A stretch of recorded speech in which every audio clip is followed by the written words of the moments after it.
Iragan maiatzaren 29an, Laudioko Gazte Asanbladak pasibitateri aurre eginez Gazteok kalera lelopean, gazte eguna antolatu zuen.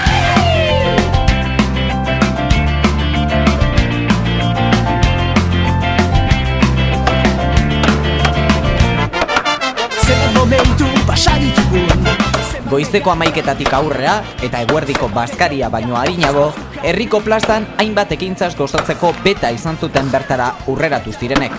Hala nola, kirikino aisialdei taldearen umentzako jolasez eta aizkolari norgilagoka batez.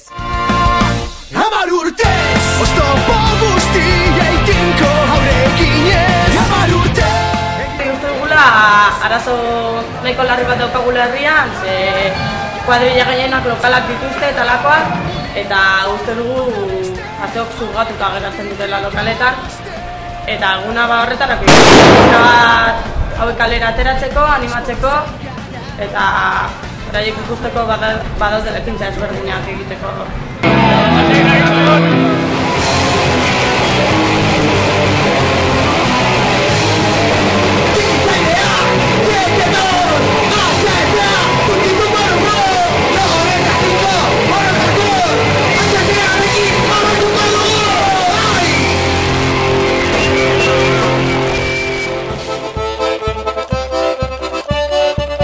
Arratsaldeko 8 arte izan ziren kale kontzertuen ostean, Fit and Fig Street Band taldearen eskutik trikipoteoak zeharkatu zuen herria goitik bera.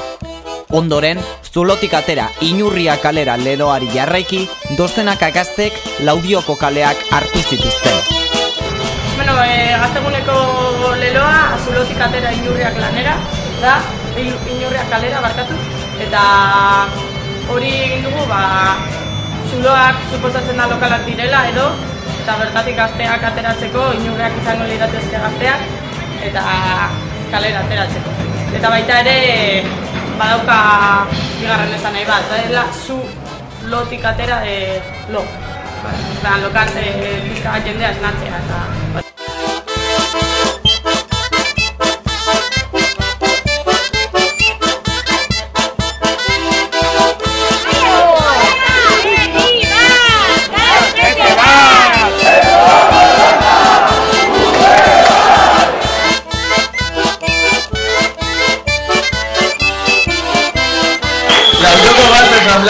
Herriko gazte guztiok asambleetan parte hartzea eta ideiak proposatzea lortu nahi du. Zenbat eta jende gehiago egon, orduan eta ideia anitzagoak izango ditugu. Beraz, Laudioko Gazte Asambladak herriko gazte guztiok gurekin bat egitera eta herri berri bat eraikitzera gonbidatzen zaituztegu. Herri hau guztiok osatzen dugulako, izan gazte eta antolatu azke!